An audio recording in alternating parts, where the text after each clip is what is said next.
Hey, good afternoon, everybody. Tom Stewart here. I'm with Liz Trotter. Our guest today is Alonzo Adams, and this is Smart Business Moves. Hey, y'all. Hello. Alonzo, my friend, it's been a while. It's been a while, but I'm excited to be here with you and Liz. It's always fun. Yeah, it really has been a long time since we've had you on Smart Business Moves. I feel like. Yes. I've been on the move. What have you been doing? Tell us. Well, traveling, a lot of speaking, coaching, and I got it. I'm an investor, so I used to have the properties that I managed all my investment properties. So I was a landlord, and I got out of being a landlord, and I said, you know what? I'm an investor, so I got out of property management, and I'm just on the investor side. Nice.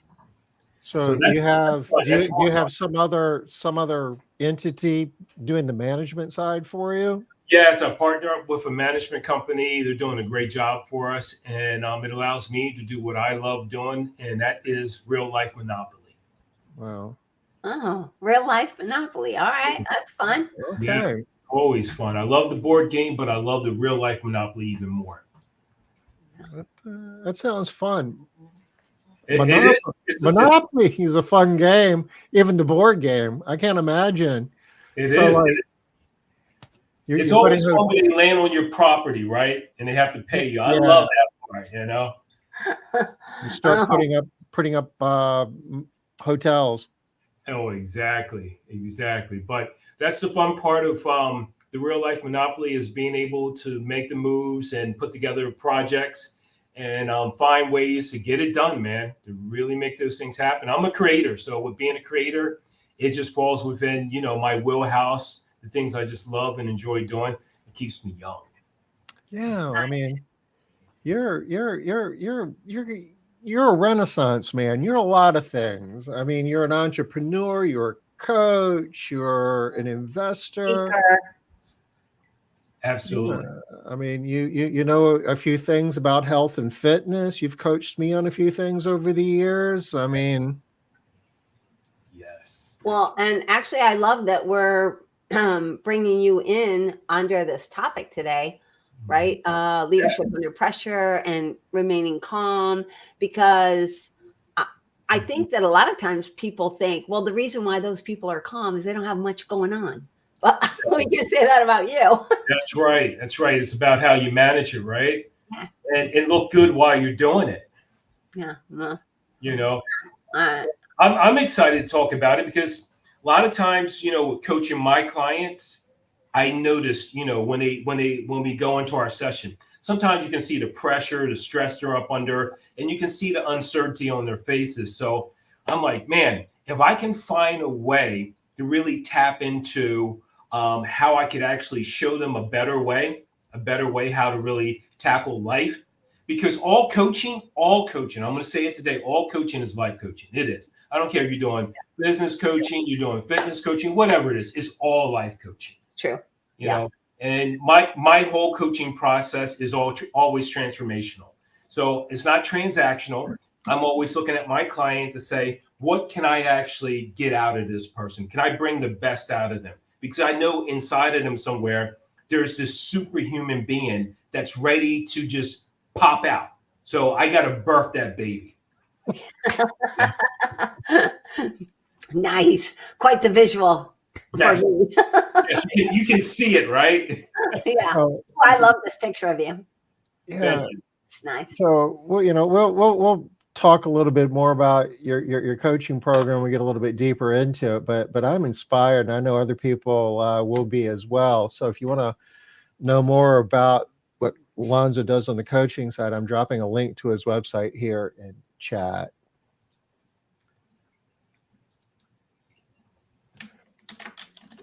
So we want to talk today about managing stress as a leader. Tell us a little bit about that, Alonzo. How do you approach that topic? Well, the one thing is, wait, hold on just a sec. Okay. Before we get into that, because that's the whole meat of the show today. Okay. I would love it if we could just, because Alonzo, you have a big thing having to do with the convention as well.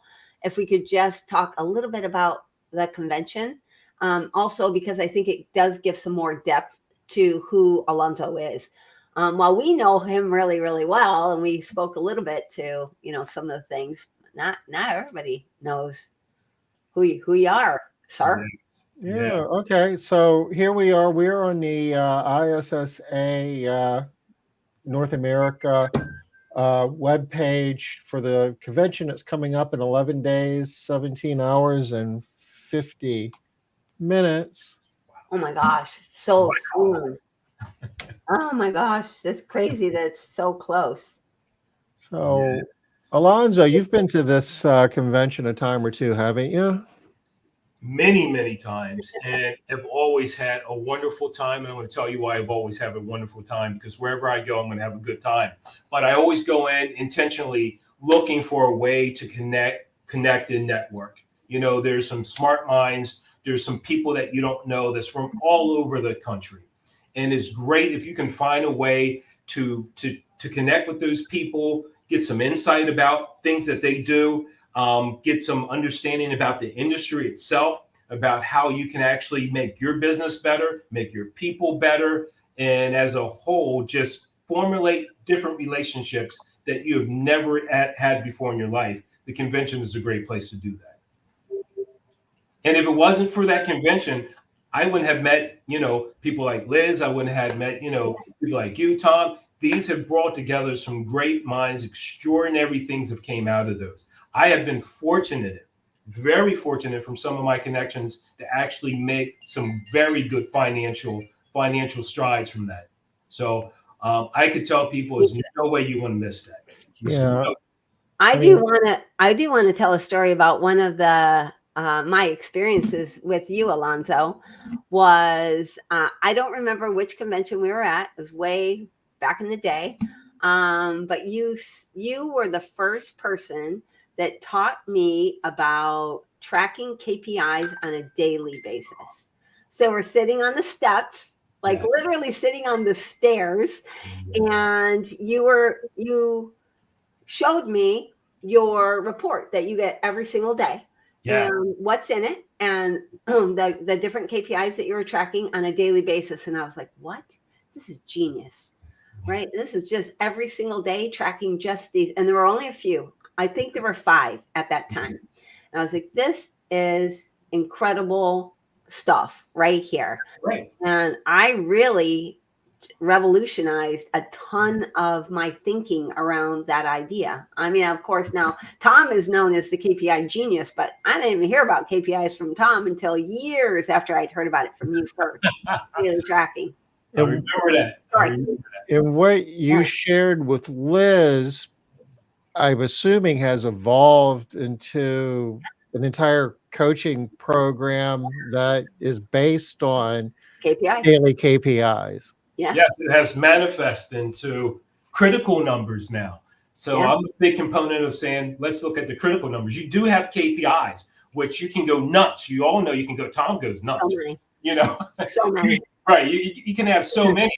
But I always say, let's look at the critical numbers, right? What are the real numbers that's going to keep you alive?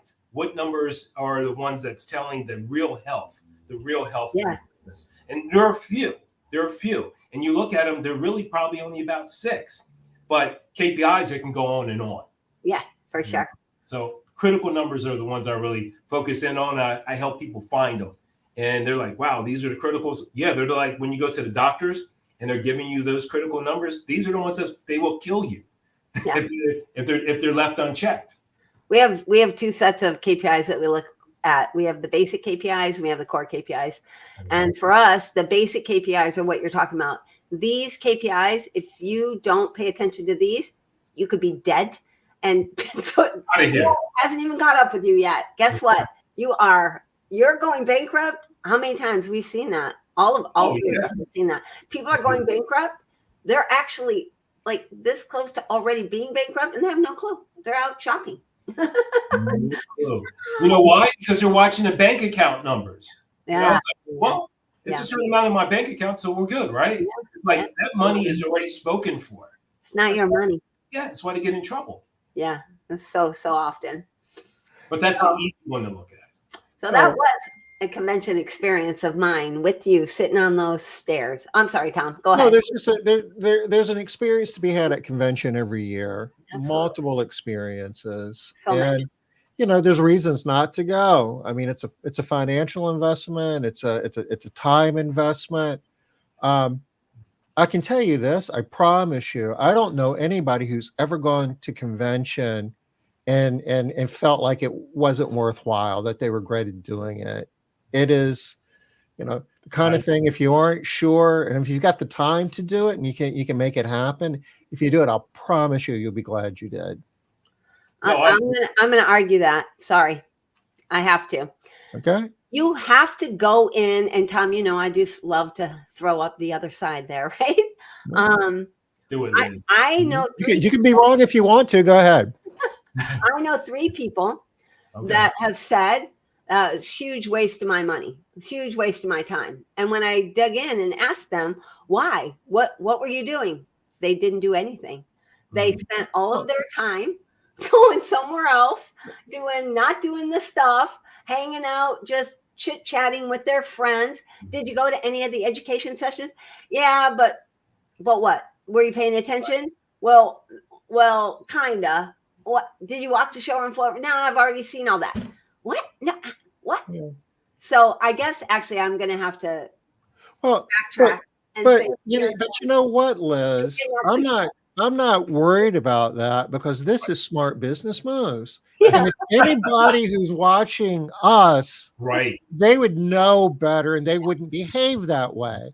So if they go, it's going to be an awesome experience. And they'll be glad they went.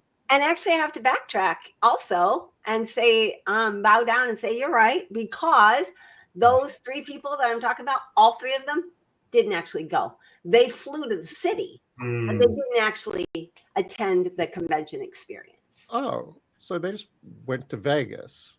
Yeah, or wherever. One of them I remember was Orlando.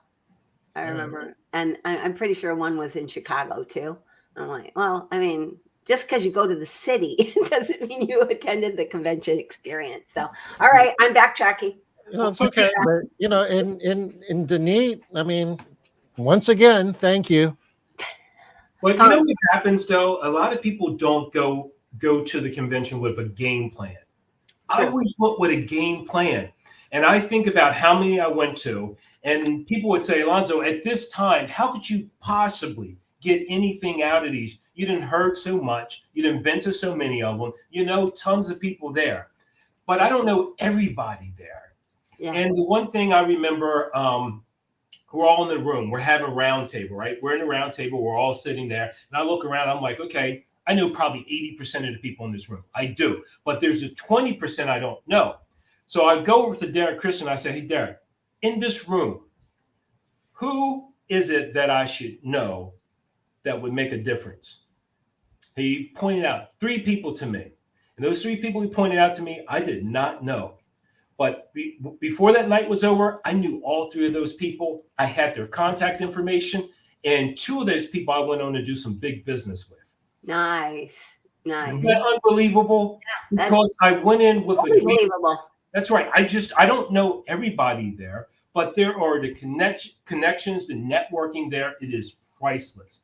But if you go in and you're looking, okay, I want somebody to come say something to me. Oh, I got to go to this one session. Am I going to learn something? Maybe you do. Maybe you don't. Maybe you heard it before. But if you go there and you say, I want to connect with somebody, you're going to level up. Trust me. What can work for me instead of always, what's not right. One of the companies that I'm thinking of, she thought of herself as a bigger company and she couldn't learn anything from these people. Big mistake. Oh my gosh. Yeah. Big mistake. It was the 2 people I met and we ended up doing business with, I was bigger in business than they were. Nice. Nice. But guess what? They had some really smart ideas and some other connections that connected me to the other connection. I mean, that's what they say, right? That your biggest success in business is not from what you do, it's from who you know. Chain reaction. It was a chain reaction. and sometimes you don't even know the value you're creating for yourself at the time. Months might go by, and then something will happen. It's like, wow, I remember meeting somebody at convention and they are in that city, or they have this particular expertise, or they have this connection. You can reach out and you're making something happen that without having made that connection at convention, you Yes. wouldn't have even recognized the opportunity that fell in your lap as an opportunity. You wouldn't even have seen it. So So true. right. You're so right, Tom. So Yeah, right. so true. When I go to different cities, and I know you probably do, Liz and Tom, you pull this out and you're like, oh, who's in that city? You Yeah. pull it out, you make that call, you got a place to go every time. Yeah, why are you not going to meet? I have no idea. Yes. Yes. You could be hanging out at my booth with me. Wow. Yeah. And Tom's booth is right next door. So think how much fun you could have going between the booths. Yes. All right. So we do want to thanks for humoring me, y'all, and chatting about ISSA just a second here before we hit into the topic. But because it really is a great topic too. Okay, let's do it. Yeah. Cool. Cool. Yeah. So it's about managing. Is it stressful situations? I remember reading it, but I got a really short memory. I got a lot of stuff to keep up with. Here's the thing is, I mean, you guys, you see it, right now, mental health is huge. It's huge. And has it always been? Then we just didn't know it, or is it different now? It's more now, and it's reasons behind it. Some of it's self-inflicted, some of it is environmentally, a contributor, but it's how do you deal with it is the case, because right now we all want more, right? Especially as entrepreneurs. And the reason why I look at entrepreneurs, I was just actually speaking with a client, and everybody wants, to hear this 10X thing, this 10X, right? This I don't 10X, but they don't really understand what's required, but they're saying I want a 10X. And then they're like, oh, I hear this thing about work-life balance. Oh my gosh, so good. And I'm like, wait a minute. You're not going to get both if you're trying to 10X. You got to understand there's the angel on one side, there's the devil on the other side, right? So the one thing is what you're trying to strive for is your big why. That's what you're striving for. Because if you get caught up in this 10X because you heard it's a great thing, you want to be rich, you want to have more money, it looks great on Instagram, it sounds great when you get in a group, you go to a convention, I'm bigger than you, you're smaller than me, that's where trouble sets in. Because where there's more given, there's more expected. It's just always the game. This guy that I spoke with today, he was like, he wants to do 10 million, but he only wants to work 40 hours. I said, okay, let's get something clear, because you're just starting out. You're starting out. I said, do you need more like 70 to 80 hours you're ready to do? No, I want to do 40. I said, if you're starting from ground zero, you're going to need to do 70, 80. But let me tell you what comes with what you're asking for. And I had to break it down for you. You have to paint the picture, because people are looking at it as glamorous, and they're not really seeing the work, the sweat, the sacrifices, and everything else that it takes to really get to some of these certain levels. And you can bet that these people will deal with anxiety. They can deal with the stress. They're going to deal with being very anxious. And then you see the mental things. And how does people cope with it? Sometimes it's drinking, sometimes it's drugs, and they're prescribed drugs too. Just don't always have to be legal drugs. But these are the different ways that people try to cope with what they're asking for. And sometimes it's like 10X your no. And I'm telling people point blank, when I 10X my no's, my life changed. It really, really did. I 10X my no's. I started saying no to certain speaking engagements. I started saying no to certain podcasts. I started saying no to certain travel. I just got to the place where I just said, it's not for me. Tom, I don't know if you remember, I reached out to you about a business I was going to buy in Florida. Yeah. I have a home down in Florida now. And I was like, hey, I'm down there a lot. Why don't I just go ahead and start a business? No, how about I buy a business? And So Tom said to me, he said, Alonzo, where you're at right now, in the stage you're at in life, do you want to mess with a business that's under $1 million? Do you really understand what it's going to require of you? You ready? He bring me back in. He reeled me back in.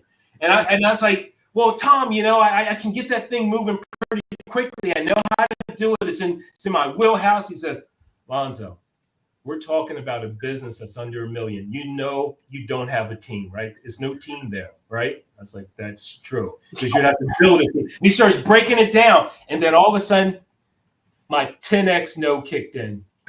Right. I was like, no to that. No to that. And I appreciate Tom reeling me in. But that's what I have to do with my clients. Liz, Tom, we're bringing people and reeling them in. Everybody thinks they have the capacity. They think they're ready for it. And they don't know how much is going to affect their lives and their family. But, I love it. You shared that story, though, because people hear this and think that, we've got all the answers and we figure, but we all have blind spots. It's seductive, right? And we all try to step in a hole every once in a while. And that's why you need a network. That's why you need coaching. Right. It can happen to any of us at any time. That's right. But guess what? We don't always want to come out and talk about it like we're doing in this forum. Right. We're the lone wolf, right? We're dealing with these things. You're dealing with the stress. You're dealing with eating disorders. You're dealing with all kinds of mental breakdowns and things happening. But who do you go to? And like you said, are they leaning into a coach? Are they leaning into a mentor? Are they into some type of support group? But most of the time, entrepreneurs, we know what it is. It's just you. No one understands you. Your friends are they got a job, right? And if you're not a part of an association like, ISSA or something, you don't get to conventions. You don't get a chance to vent and share it. You're basically just dealing with this day in and day out. But the phone call from just a friend like Tom is like, Alonzo, you don't want to mess with that. You don't, you can make money a lot of different other ways. Not that one. Much easier money out there. Yes. Right. Yeah. Yes. So I really look at, I understand why people do it. I've been there. We've all done it. We want more, right? And a lot of us are chasing the American dream. We're looking at our businesses. We want them to be double the size. We want to do all these things, but you have to understand what the price is. 70% of entrepreneurs, they experience mental health issues due to the simple fact of just the stress. That's being financial, that's being delegation, that's being with employees, with the people issues. These are stress factors. Majority of people die from heart attacks on a Monday driving to the office. Really? What percentage? I don't have a percentage on it, but there's the study that says majority of entrepreneurs die on Monday morning driving to their office. Wow. It's scary, isn't it? Yeah, that is. It's actually a person that we all know, but again, this person shared with me that a friend of theirs who has a cleaning business, they do this drive a couple of times a morning. They will drive to a Target, they will drive to a Walmart, and they will sit in the parking lot and just contemplate about going to their office. Oh, wow. Just trying to find the will, the strength. The will, the motivation, but they're so depressed. They're so depressed and dealing with the depression, of the weight that's on their back, on their shoulders. It's not an easy thing, as we all know, to show up for our employees with a smile on our face, to show up with a pep in our step, and have this big smile. And we know things are going on. Things are not going as planned. Things are off track. And we have to find a way to summon up this energy, reaching deep down inside. And then sometimes we got to deal with uncertainty about staff issues just crushes us as we're trying to grow, because we made these promises. Maybe we're in these groups and say, oh, this year I'm going to do this, we're going to grow by this amount, And then you find out that you get blindsided by the person that's been with you for 3 years or 5 years that said, hey, I'm going to leave. I'm going to do another job. I'm going to do something different. I want to make some changes in my life. And we're not prepared for that. We're not prepared for that. And this is where this conversation that we're having today is reality to how it really works in business. And the life work balance thing, even though it sounds great, it really does. It's not possible when you're trying to accomplish certain things. That's why I always go for work-life integration. You got to find a way to integrate those things. And if you do that, then you're more at peace and it can help you be more settled. Because if you're trying to please your wife, your husband, oh, we need you more. We're not spending enough time in these things. We're not getting time with the kids. This is going on. And that's stress. That's pressure. I remember in my marriage, I had that pressure, and then it creates an argument. It's like, what time are you coming home? What do you mean? I don't know. I want to be home now. I can't. Do you understand what I got to do? You understand what's on my back? You know why those lights are on? You know why you're on those nice vacations? You know why you stay at the Four Seasons? Because of this. Mm-hmm. So talk to us about what is the smart way to keep calm then when you do have all of this extraordinary pressure and you are trying to build something and you are in those stages? What do you do? What's the suggestion? The suggestion, I would say, if we look at it as tips, I think your life has to be set up to be a high performer and for like a high performer. Okay. Let's say, for instance, you're like this high performing athlete, right? Your life has to be in conjunction with that. Your life, your lifestyle, your routine, how you do things has to be in place to be able to do those things. By diet, by the time you go to bed, your regimen, it has to be dialed in because it has to deal with the stress and the pressure on your body, your physical body, and your mental well-being. And a lot of us decide we're going to jump out there and tackle a $3 million or $5 million business, but we're not understanding you have to do the correct things in your personal life to set you up for that professional success. Yeah. You're thinking, oh, well, I'm going to be up to 12 at night. And then I'm going to get up at a certain time. I'm going to have a certain diet. I'm going to be drinking. I'm going to be doing all these things.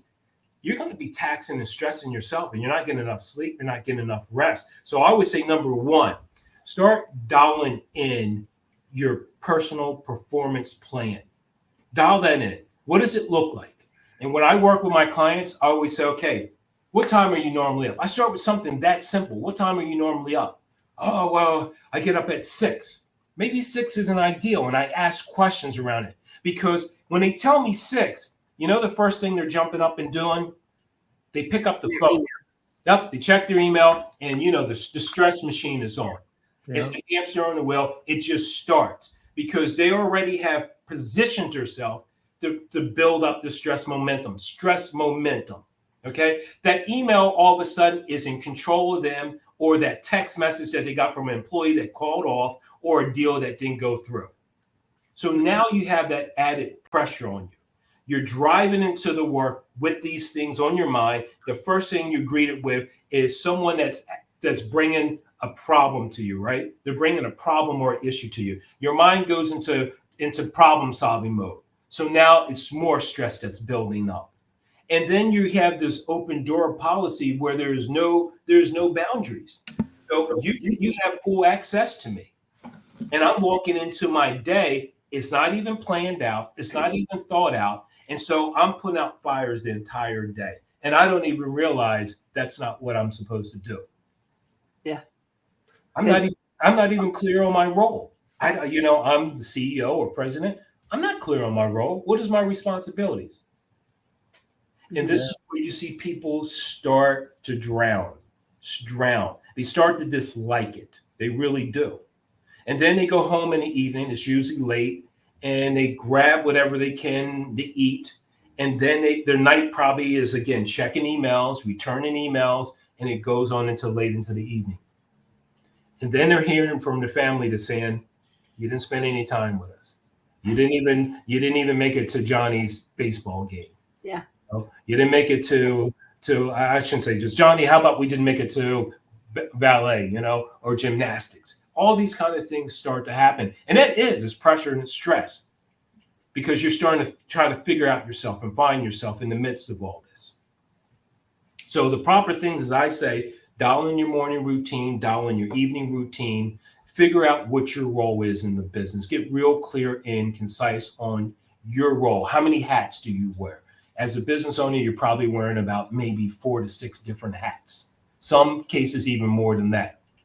And if you can figure out how to get yourself out of those roles, how to properly delegate, and how you can actually manage your time, these are things that could start to generate some level of success for you. Some level. You work with a lot of business owners. Do you find a lot of them don't have a clear understanding of what a CEO should be doing? No clue. No clue. And I will tell you this. I remember this was probably 3 months ago, sitting into a meeting, a group meeting. In that meeting, there's 5 entrepreneurs there. Nobody does under 3 million. No one does under 3 million. So it's not about the little guys. No one does under 3 million, but no one could clearly say what their role was. No one. Not one person. I mean, I got some smart people in that group. And I broke it down to them. I said, okay, if you are the CEO, and I strongly believe as being the CEO, you need to really focus on these 3 things. These 3 things right here. The one is focusing on your people. And the people means you're recruiting, you're developing, you're coaching. Really lock into these people because the people are the ones that build a business. Yeah. You're not building no business. That's the other thing you got to get out your head. You're not building the business. You're building the people, which builds the business. The next thing, if you're in that CEO role, is really focusing in on that culture because that culture is going to end up causing problems. So if you can really dial into managing that culture and making sure you're protecting the culture because the culture will become up under distress at times. But you have to maintain that culture and protect that culture. And the other thing is I always tell all CEOs and business owners it's going to come down to the finance side. That's going to cause a lot of stress because if you're the guy that don't like to look at the numbers because you feel they don't look the way you want them to look, and that's the only time you look at them, it's almost like the stock market. When my investments are not going too good, I'm not looking at it that day or that week. But man, when they're rocking, it's like, yeah, baby, you know, we're killing it. And so that's what we tend to do in our own businesses. When things are going great, look at those numbers. You point them out. Some people even post them on Facebook. But the one thing is that you still got to face the numbers. You have to. You know, we're laughing.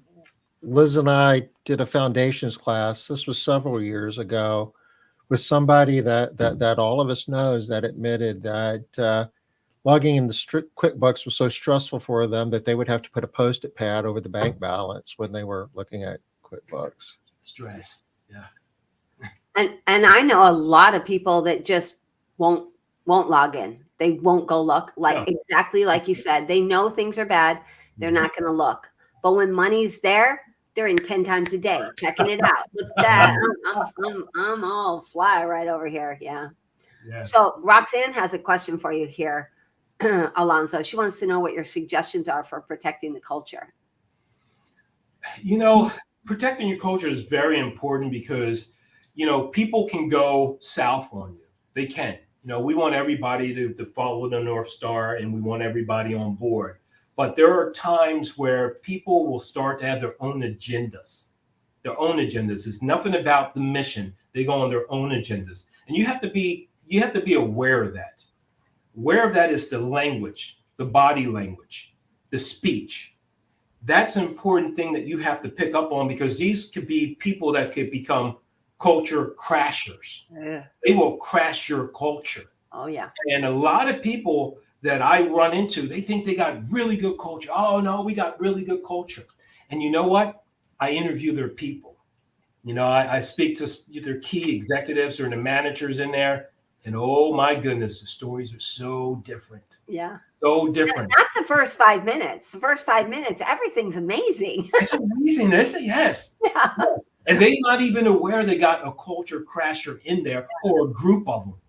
And they don't even know, they don't know the values. They don't, because one, the values are not even talked about enough. They're not brought into meetings. They're not, people are not being promoted by them. They're not being rewarded by them. They're not real. They're not alive. There's some junk on the wall, some stuff we put up there about 10 or 15 years ago, right? Yeah. So words, not real values. Yeah. You have to audit your culture.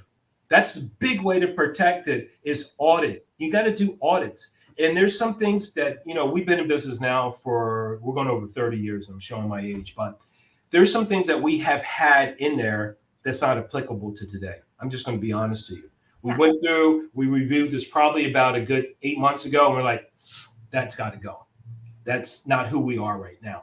And that is not what we're about anymore. So we beefed it up. We really beefed it up with some things that we really feel they hit home. Good values. I feel they're actionable. They're like a verb, right? They're actionable. And the next thing I feel is that they provoke emotion. So I think if we dial in and we tap into that and we audit our values, I think we're going to start to see the culture make a change, because you're putting in the right values that matches today, what's going on in the world today, the way the direction things are going. They have to be today. Yeah. Yes. You have to be adaptable, I guess is what I'm hearing. That what worked 10 years ago might not work today, might not work a year from now. No. Well, and especially with like when we have big changes like COVID, right? Oh, yes. Or so many people stressed out about the election, right? So you got to be ready to be able to shift, which is bringing me to the thought that I was having for you, Alonzo. What extent do you think expectations of the CEO play into their stress? And how they manage pressure. Okay. I'm going to bring up something that I've been really just diving into this material. And I went back. I've already been through this, but I went through this material again recently. So John Maxwell has a very good book out there. It's called Everyone Communicates, but Few Connect. And when I first heard it, it's like, it's okay. But coming back around, and just even thinking about the title itself is sure genius, just the title. And the one thing is that I see that happens here is that the leaders are doing a lot of communicating, but not enough connecting as being the leader, the CEO. You have to find a way to connect. The connect means make people feel protected. Okay? How about just make people feel? I'm sorry? How about just make people feel? Yes. Right? Let's get some emotion here. Yes. And it's our job so much to bring in that we're that type of person that one will show empathy when we need to show it. We will also make people feel protected because one, we have a mission there that's going to win. You're going to have a job. You are going to have a chance to make more money. And the one thing is we have that energy as a CEO and the leader that shows up every day, because that's infectious. And if we're coming through with that type of mindset of connecting and not just communicating, then we're going to find out we can get more done through people, and people can feel as though I can trust him, because that's where the trust comes from, And if we think about the elections, you said something about the election there, and we're saying about, and again, I'm not going in the direction about who's this or who's that, but let's be honest here about the election. There was people stressed. There was people feeling not protected. Okay. And you look at the one candidate, as Trump, sending a message. And it was just a message that the Democrats weren't able to ever address. They couldn't address his message. This message was constantly the same thing about making people feel protected and safe. Because people are feeling is that, hey, listen, my money's not right. Stuff is expensive. We don't feel good about, where the country's at with wars going on. We don't feel good about things about the border. So the message is a strong message to leaders. Make your people feel protected. Bring down that stress, because they do feel stress. They felt pressure when COVID happened. This is why big reason why Trump lost is because people didn't feel protected during COVID. Mhm. So it's kind of funny how that works. So Trump learned, right? So he learned. So the first time they were just, oh my goodness, he's saying the craziest things. Get bleach, right? Get bleach to kill it. And they, they would play this and repeat this, and people say, oh, he's crazy. That's not the way people feel safe, And then you had Biden came in and he's like, yo, we're gonna get the vaccines out, we're gonna get them this, and people started to feel safe up under and like, let's go for him as our leader. And then this time comes around. And we saw what happened, whatever, with the parties, with the Democrats. And Trump said, I'm just going to keep pushing this message about safety, protection, making people feel that they have someone that could really be competent. You've used the term show up every day. Is that it kind of ties into that, doesn't it? It is how you show up. It is. Your people are watching you. You're under a microscope,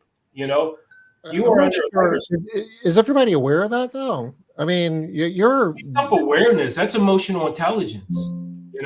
Everybody's not self-aware of that. They're not, because we're in a society now where I will see business owners jump on Facebook. They will do a video with them in tears. They will do a video about them, having problems and issues. Then they will do posts where they're fighting with people and everything else. And it's like, hey, your people are watching. They're listening. And you're sounding like the crazy leader. You were sounding like a crazy leader. I don't know if I want to get behind that. I don't know if I want to follow that. Nobody's going to vote for you. That's right. That's right. It is so key when we are self-aware.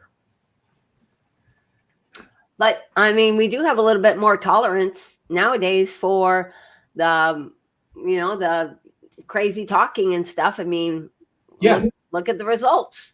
Yes. Right? Yes, rhetoric. We have more tolerance right now. Rhetoric. Which kind of goes to Roxanne's question, right? What are employees considering more valuable today, but they didn't 15 to 20 years ago? I mean, all three of us know the employee of today is nothing like the employee of 15 to 20 years ago. They barely are in the same category as employees, right? Right. So can you speak a little bit to that for Roxanne, and maybe talk to how she can keep calm with these new employees that we have? I think the one thing is identifying if they even fit the culture, because sometimes we put so much energy and so much time into people that really are not a part of your culture, and the people that need your attention most are the ones that's getting it less. And when you really think about, what are people really after? They're after being heard. They're after being heard. They want to feel a part of something, something bigger. These younger generation is saying, I want to be a part of something bigger, something with a purpose. And if you could get clear on your mission about what the purpose of your company, you can get clear on your vision. What is your vision? Maybe your vision just is awful. You gotta have a powerful vision that people get excited about, and they're like, I want to be on that train. I want to be on that train. So if you don't know how to connect through people, through your mission, through your vision, and being able to work with them and show them that, hey, listen, I believe in you. I believe in you, and we want you here. Most businesses are doing a very bad disservice to their company. What they're doing is they're hiring people for jobs. Oops, we need to fill that job. Oops, we need to fill that person. They're looking for someone to fill the job. Stop that. Stop it today. Starting tomorrow, look for someone that's going to make the company better. That's who you're looking for. It's not about the job. Anybody can do the job, but very few can make the company a better work environment. Very few can make that more of a positive environment. Very few can take that business to the next level. Very few can have your business doing amazing things. Very few. Look for that person. Now, when you say that, there's people that are going to come back and say, well, all that's well and good, but if I only have 3 candidates and I've got jobs that need to be cleaned, maybe none of them are going to make my company better. What do I do? Just not clean homes today? I know that's not what you're saying. Listen, Right. everybody's going to see it through a narrow lens. They're going to see it through a narrow lens.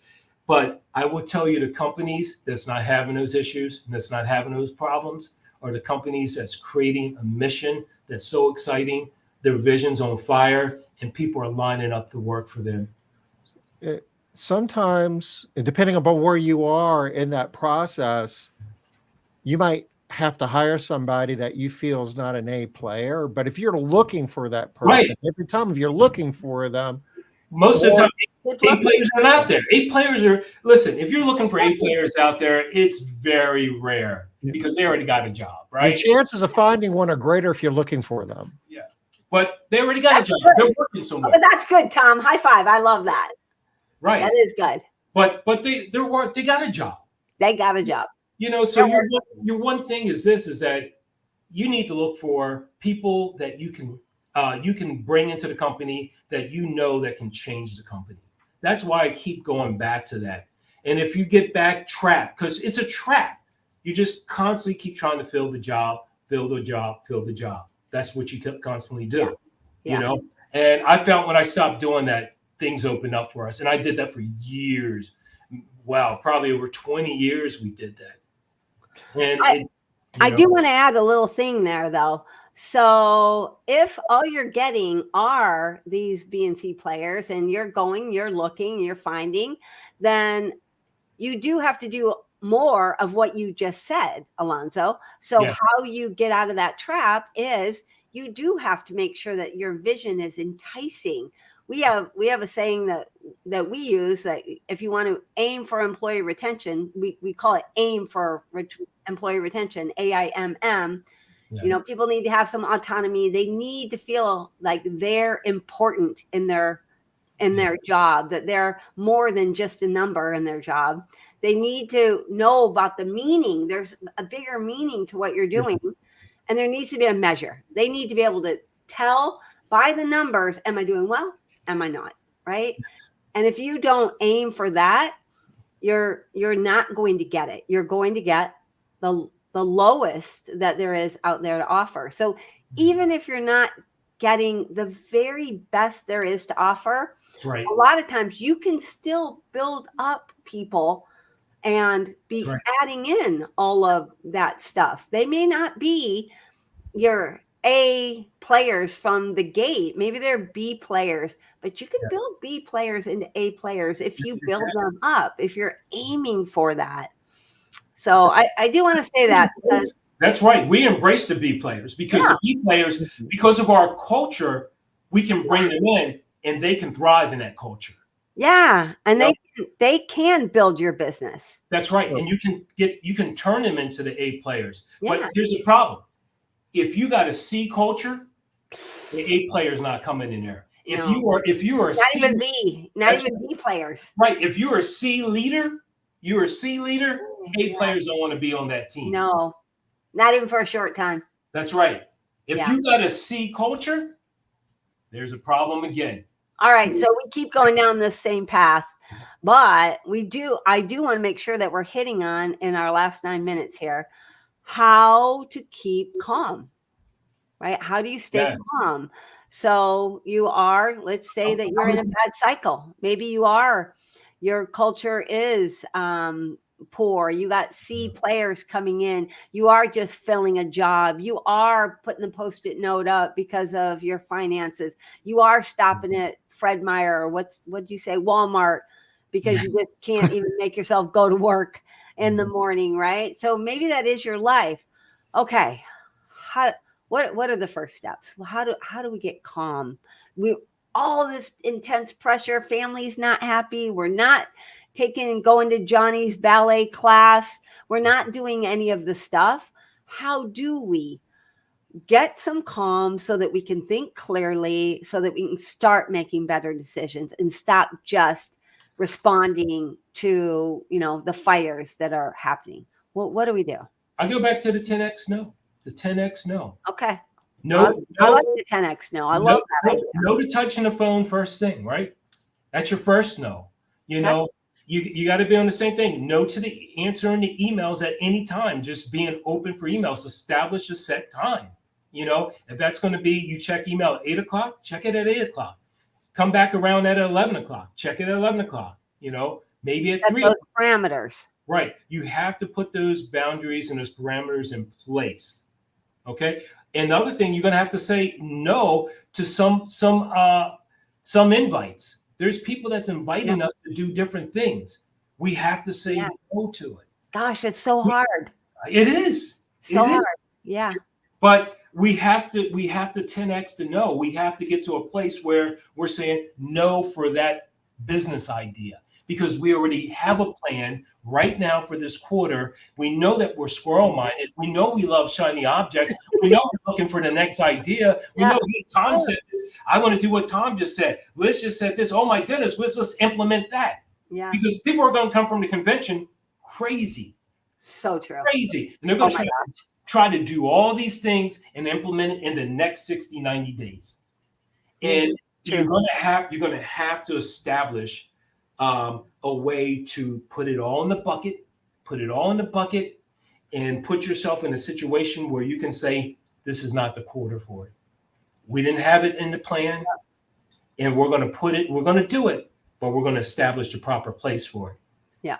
Establish order, because that's, again, everything is chaos when we're just taking everything, we're just dumping in, we're just like, let's jump at all these ideas. Let's be like Liz's companies. Let's be like this company. Everybody is trying to be somebody else. So you said something earlier that I'd like for you to just take a minute and explain or define. We were talking about work-life balance, and you said that you really like to think of it as work-life integration. Yeah. What is that? Example. All right. I have a wife. My daughter, she's turning 12 on Friday. So she's turning 12. Wow. How is that possible? I know, isn't it crazy? Wow, that's crazy. Okay. Well, congrats. Thank you. So my daughter is